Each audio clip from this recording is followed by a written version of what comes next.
Setting up your meeting for custom streaming live.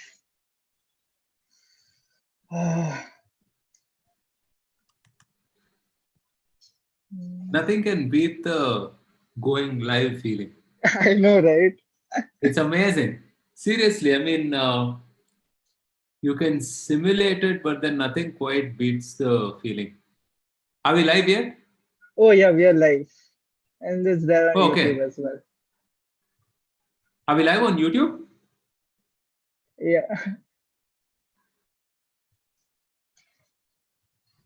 Wait, let me check if I'm live on YouTube. You are there, you are there. There is some delay in YouTube though. Yeah, there's always a delay. So we'll probably give it another 10, I don't know, maybe 30 seconds and then start with the roundup. Yeah, that works. Okay, maybe I think you should start with a small introduction of what we're doing with the roundup. Yeah. Uh, so are you done checking if you're live on YouTube? I'm just working from my side. Yeah, it's working. It's working, but I can see only one of us at one time. Okay, I think it should Okay. be fine. It should be fine. Let's just go. So, Yeah, it's live. I have all right, perfect. cool. So whenever you're ready. Awesome. Hey, good evening, everyone. Welcome to the Startup Operators first edition of the weekly roundup. So the weekly roundup is basically where Roshan and I curate the week's greatest and the latest news, the what's going on in the startup ecosystem, and share our views on what's going on. And also, as like you, we ourselves are operators in a hypergrowth startup, and we would also share what we have learned over the past week and what is it that we can be hopeful for the next week as well. So, good evening, Roshan. Welcome to the first edition of the roundup. Hey, thanks, Gunjan. It's nice to have someone else say the first few lines for a change. So yeah, I'm I mean, yeah, excited to do this live. we're nearing. So we are 40 plus episodes now, and we're nearing Wow. the 50 episode mark. So yeah, great milestone for us. Yeah, it's pretty amazing. I mean, to think about it, we started what I think 2.5, 3 months back, Yeah, right? So right. yeah, And I a lot of remember, hustle. right? I mean, we both were going to the office in a scooter, and then suddenly we were just discussing, hey, we should do a startup related podcast. And I'm really glad that we have made it so far and more miles to go ahead. Absolutely, absolutely. So thanks so much for joining, folks. Whoever has joined in. So the idea behind the roundups was to do something live. So we simulate that sort of a live AMA kind of experience.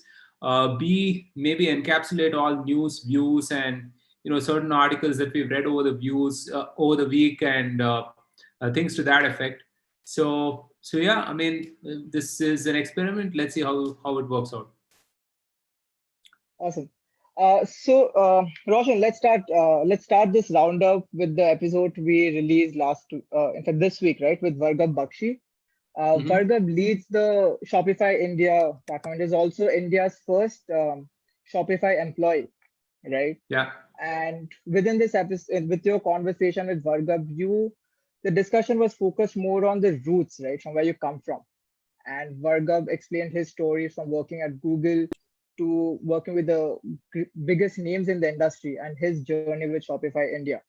So why don't you take us through that? What was that experience like? Yeah. So Vargab's story is really interesting, right? I mean, he doesn't come from one of the premier institutes or whatever. I mean, he has hustled all the way through.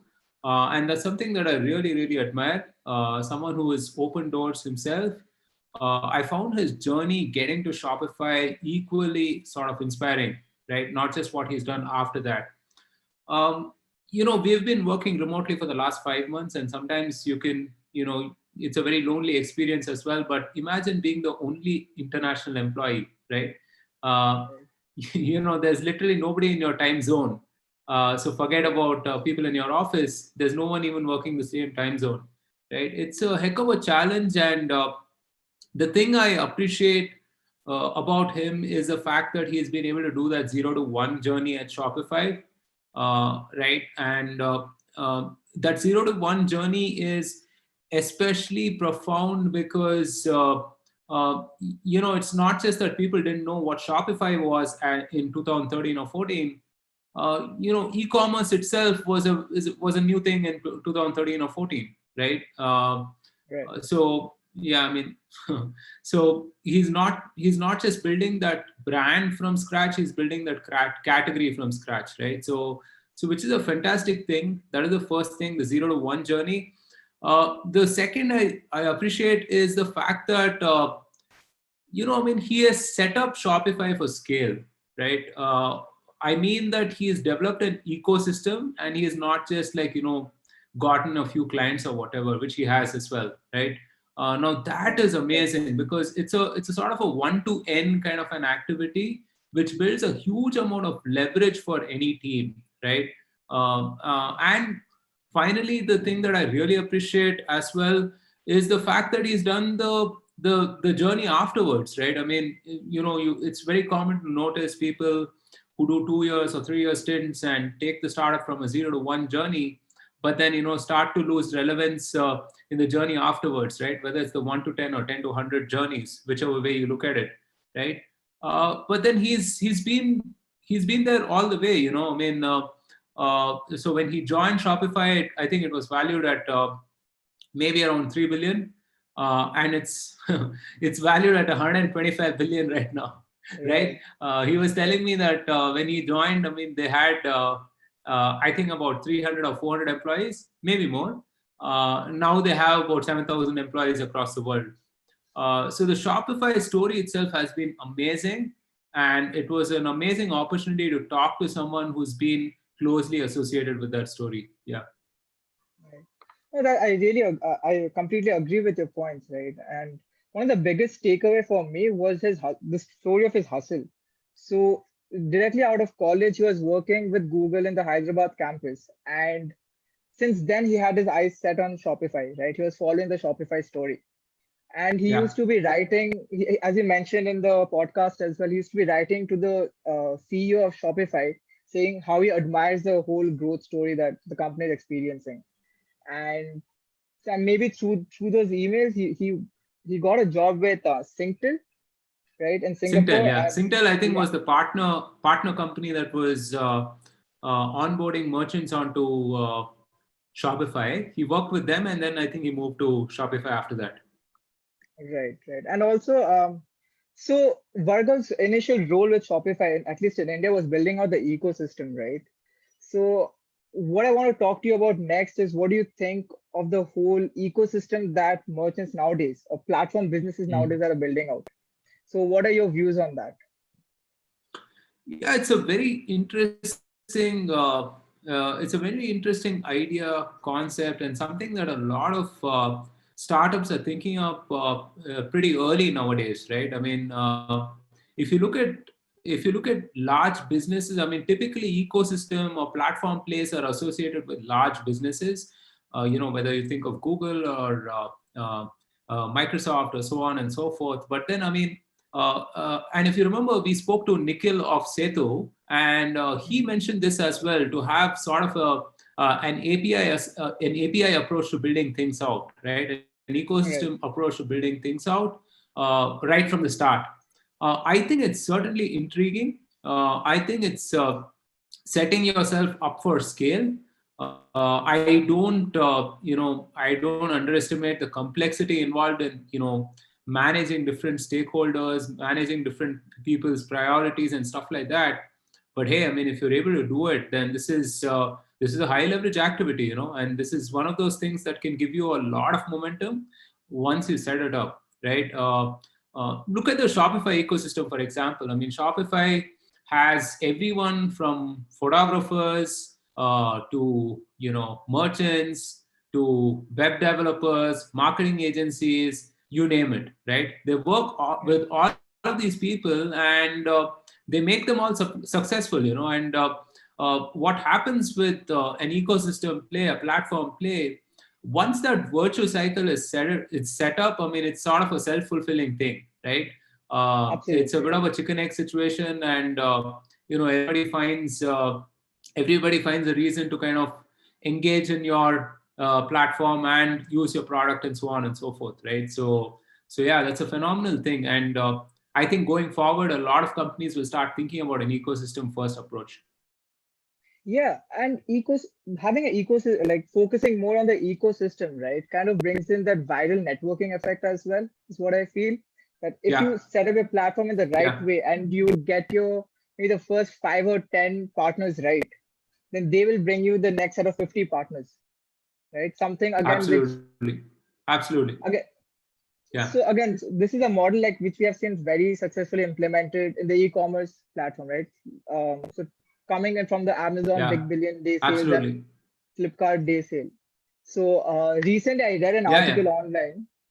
So recently I read an article online in which Amit Agarwal, the country head for Amazon India, recently said that because of the Hmm. Big Billion Prime Day sale, over 209 merchants in the platform became crorepati overnight, right? And many more Nice. became lakpatis. So and again, when I order my stuff on Amazon or Yeah, Flipkart, right, and they come from places which I wouldn't have been aware of if I wouldn't have googled where that place was. So the yeah, power that platform business give to the local sellers is amazing. yeah.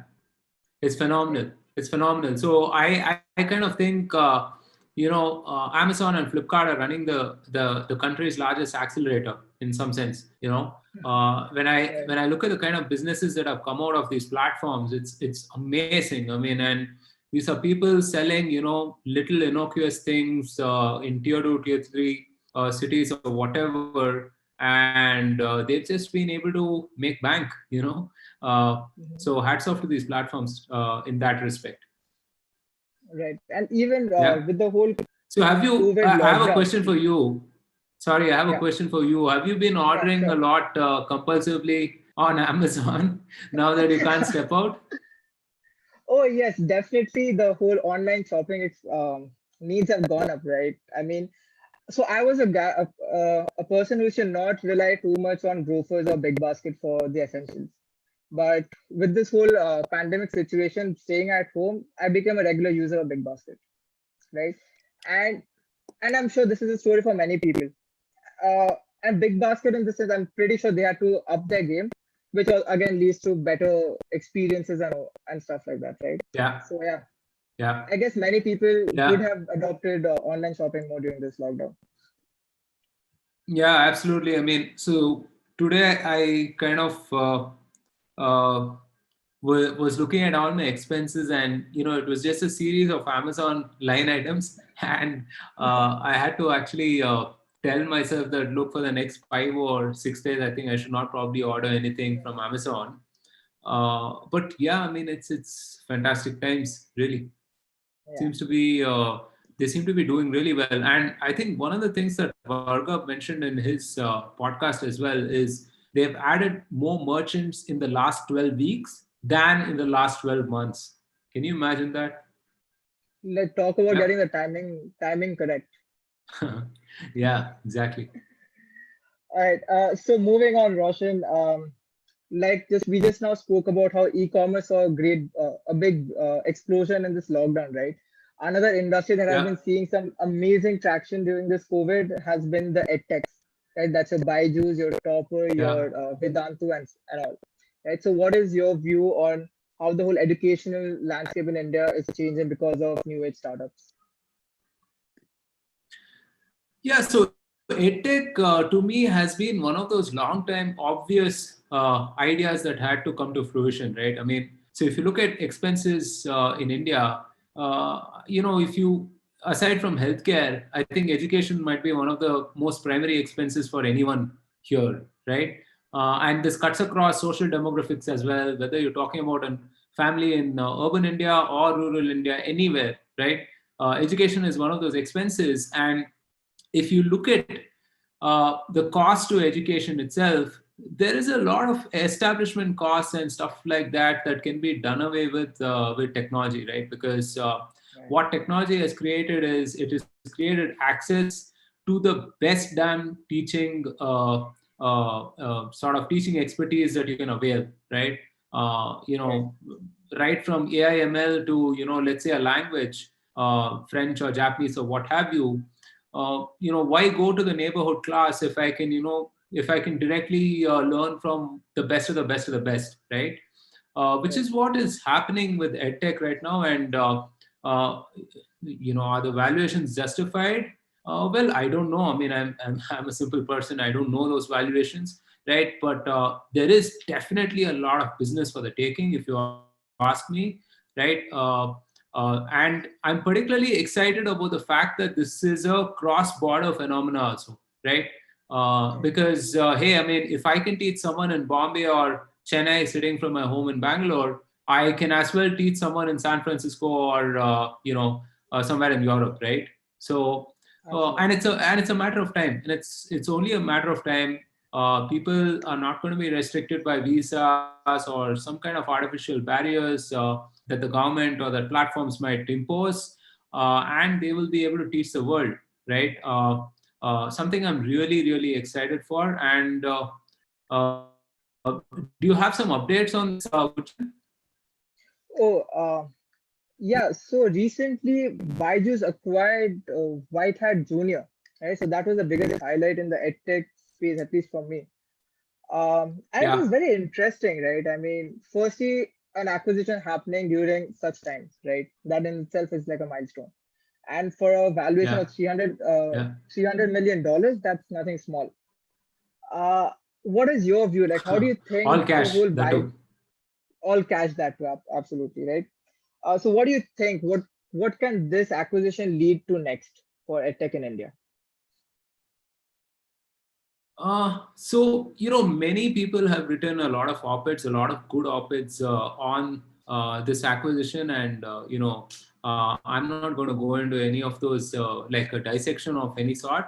Uh, but at Baiju's scale, and people think of like 300 million as a lot of cash, and it is a lot of cash. But at Baiju's scale, you have to sort of wonder, right? I mean, this whole build versus buy is not at the scale that let's say we sitting in our homes can think of, or even conjure that, right?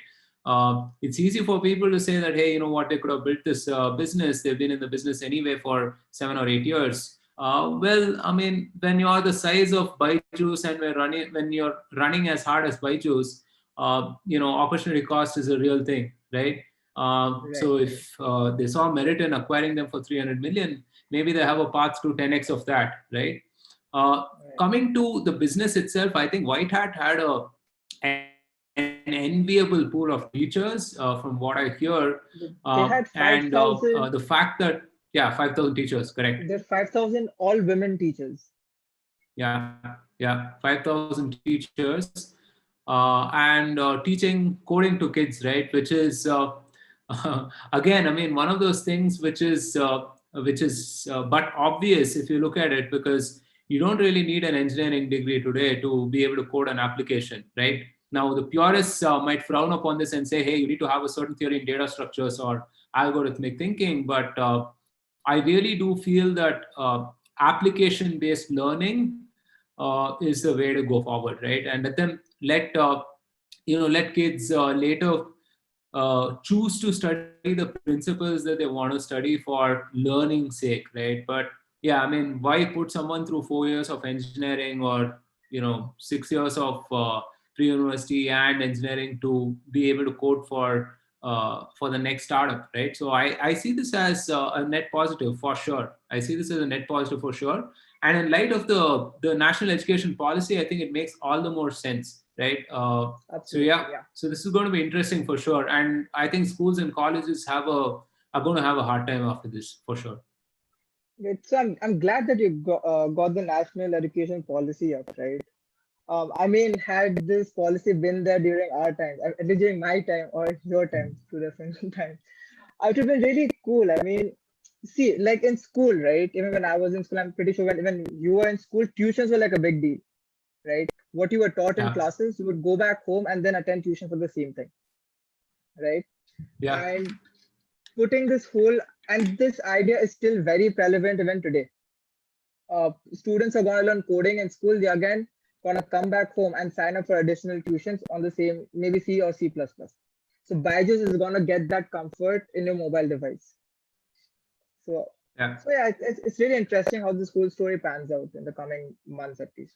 Yeah, it's see, the thing is that it's not all going to be easy. Okay, I mean, there is a certain learning environment in a school or college that is valuable, right? Whether it is peer-to-peer learning or whether it is actually being in a physical place, and so on and so forth, right? I mean, there is definitely value to that. You can't really take that away from the whole experience. But I do feel that that has to be a little more deliberate, right? I'm not saying schools and colleges will go away altogether. I'm just saying that this might result in a hybrid sort of an experience, right? Where you might go into the school or college for a couple of days or for labs or for some kind of immersions, workshops, so on and so forth. Right. So Google and Facebook are doing the exact same play in India. Last week, I guess Google invested around $23 million in partnership with the Maharashtra government to enable Mhm. digital learning within the state, right? And that means taking all of these technical courses itself to tier 2, tier 3 cities via online classes. So that Okay. again opens up a really large market in itself for the startups to take play in. And similarly, Yeah. Facebook has tied up with the CBSE board, right? Again, something very exciting in this space. CBSE has tied up with the CBSE board to um, to offer digital certifications in coding and platform development. Okay. So yeah, Very so we'll interesting. move.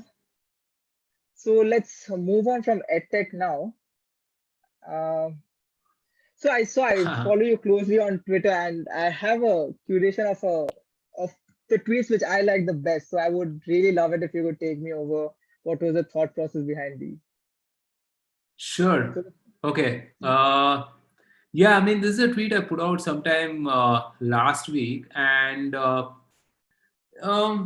point is pretty simple, right? The point is that if you I've always been intrigued by people who act as if what they do are, fiefdoms that they have to lord over and that they have to guard, right? Because I always feel that is, that's a very defensive way of looking at something when you say that, hey, I want to be the only one who can do this X, Y, and Z, and I'm going to do that forever and forever and forever, right? And B, I also feel that you don't learn anything from that, right? How long are you going to? It's like imagine you pass the third or fourth grade in flying colors, right? Imagine that you stood number one in your class, and then imagine you continue to repeat that year after year after year. I mean that just doesn't make sense. So my point is that if you are working in a hypergrowth startup and if you're serious about really like being relevant, not just now but 5-10 years from now, you just have to make yourself redundant as soon as possible, right? And it's it rather than wait for these newer responsibilities to drop on your lap, just allocate these responsibilities yourself and run really hard and do new things, and you can make yourself redundant very easily actually. So uh, I feel like for anything that you do the 0 to 1 journey, standardize the process, build a template that other people can do really well, and delegate it to someone who can do this 10 times better or who can take it to a 10x kind of a level, right? And maybe you right, can coach them, maybe you can mentor them or whatever, and then finally move something. I mean, finally find something else to move the needle. You know, right, if you remember at Waymo, right, the 0 to 1 journey with events was my job, and then since that, I mean, the 1 to 10 journey has been yours, right? right. What sense would it make if I hung on to events or hung on to whatever it is as something that was my thing and that I should lord over, right? So it doesn't make sense. But I'd like to hear from you though. So when you got this, let's say when you got to do events or whatever, uh, how do you go about doing that? And how are you trying to make yourself redundant? Well, that's really interesting. I mean, coming from because you are the one who had taught me all about the whole events industry, right, in B2B. But yeah, it was really exciting for me because when we started off in 2018, I guess we were doing like what, maybe 10 events in a year, right? Yeah, And just 3 years, 2 years down the line, we are doing close to 50, right? At least in 2019, we did close to 50 events, right? So you can see the hmm, scale how it has increased. yeah, And across the world as well. uh, and these events have been global, right? And one of the most Mm. interesting learning for me, at least, has been that how how you figure out what's the best fit of events for you, right? Do you want to take part in an industry event where you are one in 100 exhibitors out there, or do you want to do a small scale event and Mm. hit your prospects right where it matters? You get a messaging Yeah, crisp and your targets. It's a very targeted outreach, yeah, right? and you're not saying one is better than the other or whatever, right? Because I mean, Yeah, it really depends on It what you depends. want from the event. Yeah, Right. So are you looking at events from a branding perspective or are you just fishing for leads, right? Versus yeah, are you looking to accelerate what are the opportunities in your current pipeline? So you really yeah, need to figure out what is the right approach that you need to take to events. That has been my biggest learning. And coming to the point of making myself redundant in this space is more like, okay, I know these are the sort of events that I need to go after. Now the question that plays a more vital role here is that how can I do that? Okay, if mm, I need to go to an industry event, what are the things that I need to do so I stand out in one in 100, right? So that is the sort of chain of thoughts which I personally focus on. yeah, And one of the biggest thing which I look to achieve while getting redundant in a space is that it allows me to preempt the challenges that can come forth. Otherwise, it's more like this firefighting ad hoc work. I will not have the bandwidth that if something changes today, I will stumble and fall. So yeah. it's You really always have to build important. templates, man. No matter what Yeah, you do, uh, I think this is something that we go back and forth on a lot, right? I mean, not just with you, I mean, with everyone in the team. Considering that we're a lean team, we always have to do templatized stuff. We always have to do stuff that is absolutely. useful now, tomorrow, and a year from now as well, right? Yeah. Absolutely. Yeah. All right. So the next tweet was this one featuring. So why don't you Yeah. take us through this? The last Have dance. you watched The Last Dance? No, not. Okay. I've been off Uh, movies lately. Yeah. no, so this is a documentary on the Chicago Bulls and their splendid run in the '90s, right, where they went and they won six NBA championships. And man, if you don't have to be a basketball fan, a basketball player to really enjoy this. I've been recommending this to everyone. I was sort of late to the party, but then it was heck of a documentary. Heck of a documentary, perhaps one of those things that will stay with me forever because of the man you see on the screen, Michael Jordan. I mean, so a cousin of mine was a pro basketball player. He played for the state and the center and the nationals actually. And Wow. I tried playing basketball, but I was total shit at it.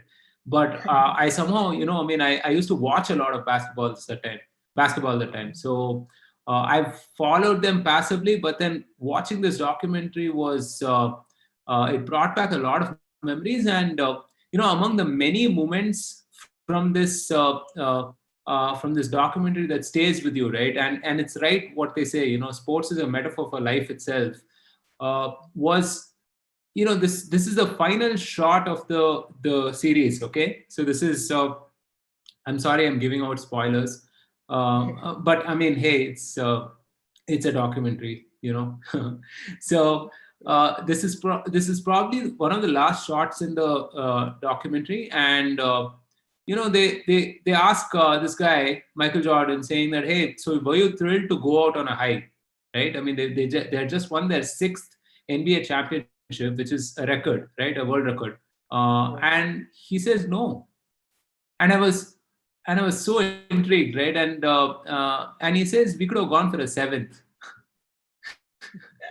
you know Nothing is I enough. mean, Just talk nothing about an is enough. achiever. I mean, And that's such a sort of a champion's mentality. I felt, I mean, to have like a compulsive urge to win, and that's really why they win. I mean, I think Steve Jobs spoke about this as well. You have to be irrational and you have to be passionate about something to the point that But you have to be you don't hungry to do win. rational things. You don't do like every rational person would quit at that point, right?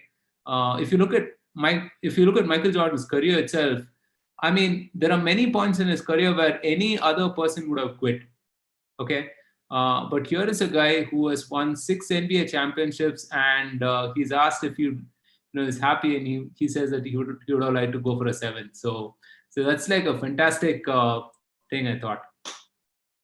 And this is actually very inspiring, right? I would request all our viewers who have joined us live to do check this documentary out and tweet to us with what you felt while watching this documentary. What are the 2 or 3 things that you want to achieve while working in your startup?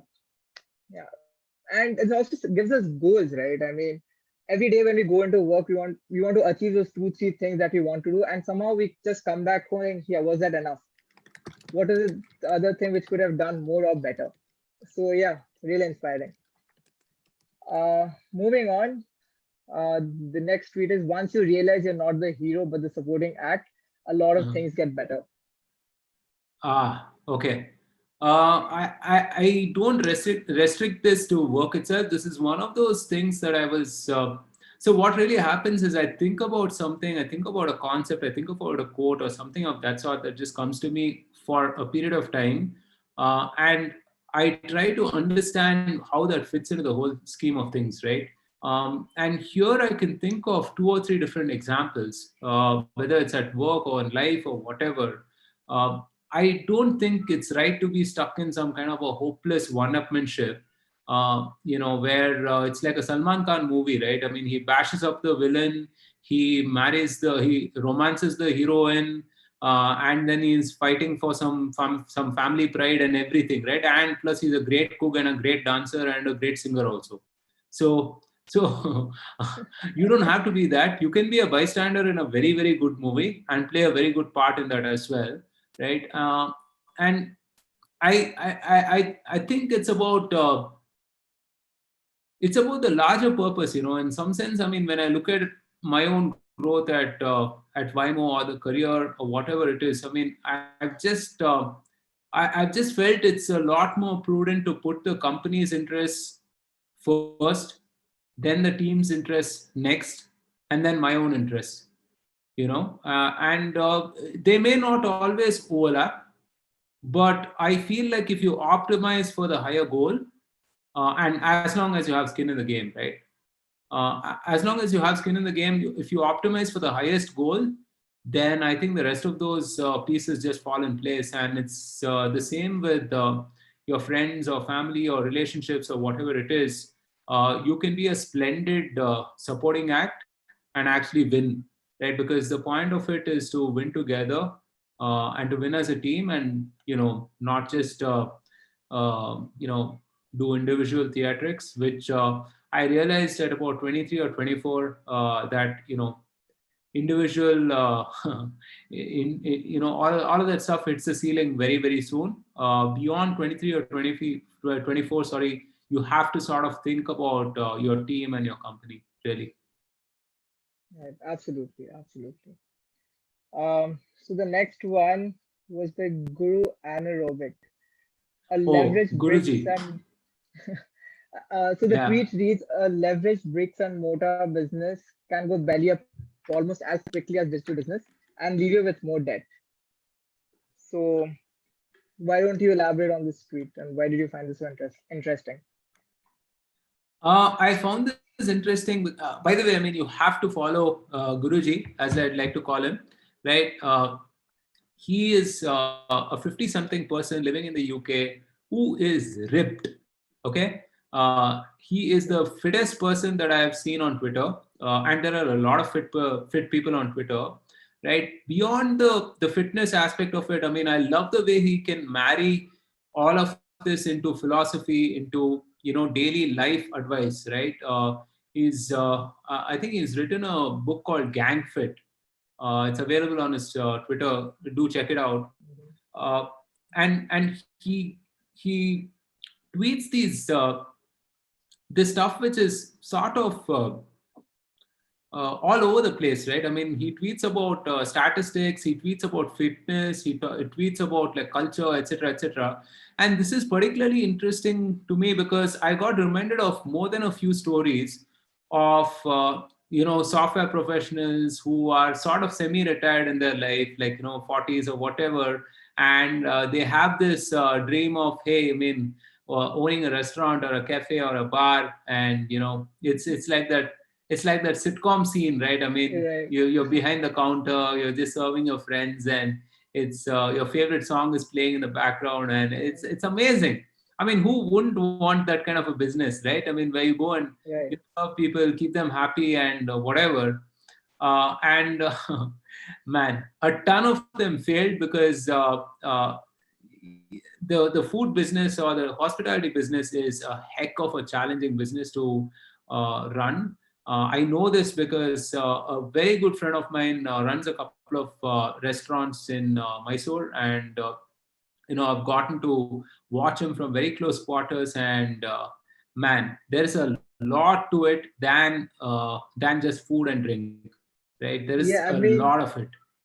yeah, or the whole behind the scenes, right? I mean, talk about Yeah. in a hospitality or restaurant business or even at startups, the amount of work that goes behind before launching a product or providing some services is just amazing. Yeah. It's No, difficult to and imagine. see, that's true. That's sort of a truism, right? I mean, you can make that statement for any kind of a business, but especially for a restaurant business, right? Because what happens is people think that it's all about the food and the drink, right? As long as I make the best, best idlis and or the best chai or coffee or whatever, I'm going to have a steady stream of customers. These customers are going to pay me today, tomorrow, and I'm going to be able to manage my costs in such a way that I earn a handsome profit. It's not going to happen. I mean, it's very, very difficult. There's a lot more to it, and yeah, this quote pretty much reminded me of that. Nice, nice. All right, so your final quote, at least for this session, was start your Monday mornings on Sunday night. I mean, that's really thought provoking. So why don't you explain this? Okay, this is something that I've been doing for the last couple of years where, again, I mean, it's about playing offense, right? I mean, you don't want to be the person who wakes up on Monday morning, sees a bunch of things and react to it, right? You don't want to react to things on Monday morning, which is the start of your week. Rather, I mean, play offense, right? Play offensive and do what you have to do to set yourself in the right direction on Sunday night itself. So you're able to sleep easy, right? You're not worried about what happens on Monday morning. You have no surprises, or at least you've mitigated the risk of those surprises, right? And b, I mean, what happens is uh, we're just so caught up in the daily business as usual that we forget what things are really important. It could be a month's objectives, quarters objectives, or your annual objectives. And the way you kind of progress towards those higher objectives is by taking control of what kind of work you do, right? So which is why, I mean, I highly recommend that before you start your week, the 2 or 3 things that you have to do for the week ahead, right? Because then that shows that you're not firefighting, and you are taking control of the kind of work that you have to do. So Yeah, this is something that I highly recommend, and it's worked really well for me. right. And So are you going to clear your inbox on Sunday night, Gunjan? Should I send you some emails on oh, Sunday? well, I do have filters in my inbox to keep me organized. So probably I'll add one more filter for you though. But yeah, I Wow. mean, what he said has been it's it's actually kind of true, right? I mean, when you're waiting for the work for the day, you kind of tend to lose track of the bigger picture. What is the goal or Yeah. thing which is have to achieve for the month or for the quarter, right? Yeah. And yeah, being conscious about the 2 or 3 things that you have to get done on the day and working towards that really helps in meeting those goals. Right? Yeah. Okay. Absolutely. All right, so looks like my dogs are Is gonna that hijack Didi? this now. Yep, that's Didi trying to get in, and there's Dexter as well. All right. Okay. So moving on. So next week we have a really exciting episode coming up for the startup operator, wherein we had a conversation with Veena from Neuro Rehab VR, right? And she's doing some amazing work from what I've heard. She's using virtual reality as a way to help people. So why don't you give a bit of a teaser and tell us what the people can expect from this episode? Yeah. So I was really, really excited to talk to Veena because Veena is a junior from mine in college. And she used to be this really shy girl who used to sit about three or four rows ahead in the college bus. And man, I mean, it's amazing to see her growth over the last 10 years. And they're doing some fantastic work as well, right? I mean, so therapy for people who have lost, mobility in their arms and legs is a very, very painful exercise, right? I mean, imagine being asked to just like do those exercises without any end in sight, right? I mean, without any end goal as such, yeah, right? I mean, just move your arms up and leg and whatever. And it can be a very sort of a stressful experience. I love how they are using VR and AR for this, right? How Neuro Rehab VR has been able to help patients through this. I mean, so the patient feels like he's playing a game of golf, or maybe he's surfing, or whatever it is. And along the way, they're also, getting their therapy sessions and so on. So yeah, I mean, it was amazing to talk to her, and she's a CTO as well, right? So we spoke about VR and how VR has been like the next big thing for I think the last 10 or 15 years. uh, you know uh, and but how it can actually take off at this point of time, because there are a lot of real world use cases that we've discovered. And this could be a fantastic year for VR, actually. I mean, considering that everyone is remote, I think the next wave in remote conferencing or telephony will be virtualization. So Yeah, in so I'm fact, I'm pretty Reliance excited for Jio. this. Yeah, so remember Reliance Jio with the whole in the last AGM, right? Reliance Jio launched the Yeah, yeah, Jio yeah. glasses that exactly through those It was glasses damn how you cool. can. Yeah, it's really cool, right? And yeah, excited to see that coming as well. Yeah. So this So is a good episode. Don't forget to check this out, guys. yeah, all right. So Roshan, I guess we are at the end for today's roundup session. Any parting Woohoo. thoughts from your side? No, this was fun. This was more fun than I thought it would be. It's nice to sort of catch up on the week that was. I mean, we're all heads down trying to execute as hard as possible at our startups, and sometimes it can just get too busy, right? And it's nice to sort of pull back, spend about 20 minutes or 30 minutes taking a chill pill, and this is that for me. So thanks so much. Good idea, Gunjan. Good idea on this. Awesome. Thanks, Roshan, and also thanks for being a part, being as a guest instead of interviewing the Dude, you're person for the totally same. spazzing out. What's happening? No, I just Should I complete so your lines for you? no, actually, I'm just keeping an eye on. She has stored off a couple of my notebooks in the room, so I have to Okay. go and get her on check. So, Yeah. So, anyways, all right. thanks So, while, everyone. Yeah, yeah, thanks so much, everyone. Don't, I mean, be sure to follow us on social media. There's a lot of good content that's coming in. We put out a couple of podcasts every week as well with founders, operators, investors in fast growing startups. Yeah. And if you think that there's something that we should do or not do, please reach out to us and let us know. Until next week, take care. Bye bye. awesome. Thanks everyone. Thanks, Roshan. Bye bye. Bye.